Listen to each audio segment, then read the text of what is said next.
My name's Ted Meyer. I live in Los Angeles, California. You don't expect to start a new program at a college with no backlash because everything's new. Anytime somebody's doing something new, you have to prove to them that it works. The only bumps in the road that I've found have not been with the students. Of course, it's with administration. When I first started working with USC, we had to get control of a gallery. And I used to call it the monkey gallery. All the photos that were in the gallery for a long time were the professors. They would go to Costa Rica, they would take pictures of monkeys, and they would come back and sort of show these vanity pictures of their trips. And I came in and I'm like, I'm taking this gallery is now going to be part of the curriculum.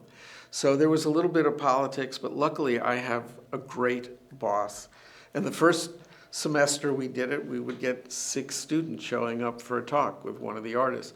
And by the second year, we were getting 200 people. So it just takes time and you have to prove yourself. I'm really motivated to do this project at USC and here and other colleges I work with because I'm a really strong believer in if the doctors understand that their patients are people, they will treat them better. So let's say you're a doctor. You do 2, 4, 5 hip replacements a week. Maybe you do 2 heart replacements a week. That is routine for you, but to the person you're doing it with, it could be the major turning point in their life. It could be the most excruciating, stressful challenge that they've gone through in their entire life. I need the doctors to understand that what's routine for them is catastrophic for their patients and to remember that. There's always going to be a level of routineness for the doctors. I mean, I see it when the med students come in. The first year, they're really excited about stuff, and by the second, third year, they're not so excited about stuff because they've done it a couple times, especially once they get out on the floor and they start to see patients. It's really hard for me to say what is a specific success with the med students. I produce 5 art shows a year. They're all tied to the core curriculum of the medical school. Each one is an artist doing artwork about that illness. And I can't tell you which one speaks to different people. But there's certainly different shows that have affected different people, probably depending on what specialty they want to go into.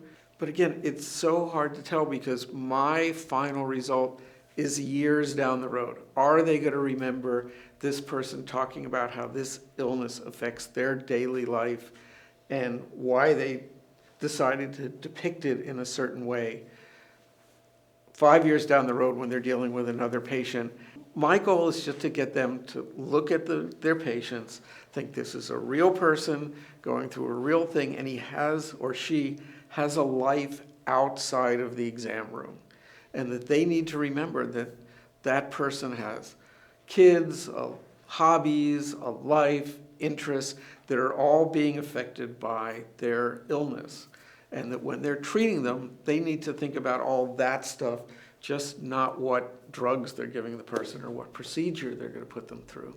So I don't necessarily feel that there's a lot of weight on me when I'm teaching them, but when I get results, when I run into these kids outside of school and they say, I really like that talk. I hadn't thought about that before. And when a talk goes really well, I walk out of there really happy thinking, wow, I get to do this and I think it's making a difference. If people want to help other people, I think the main thing is figure out your interest. Why do you want to do it?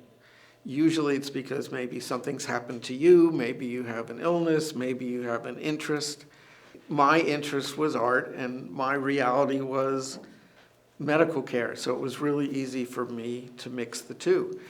There's community groups all over, there's social groups everywhere, people helping each other, alcoholism, loneliness, agoraphobia, there's groups for everything. So I think it's just a matter of people picking what they want to talk about. I believe there's a point if most people can really listen to themselves where they can see a need. If there's a need that they have filled, somebody else has the same. Nobody is an island in this world. So there are people, it's just a matter of connecting. And now on social media, you can connect with almost anybody. There's people everywhere you can talk to. I never thought that I would get to work in medical school, change medical outcomes again. I hope I'm changing outcomes.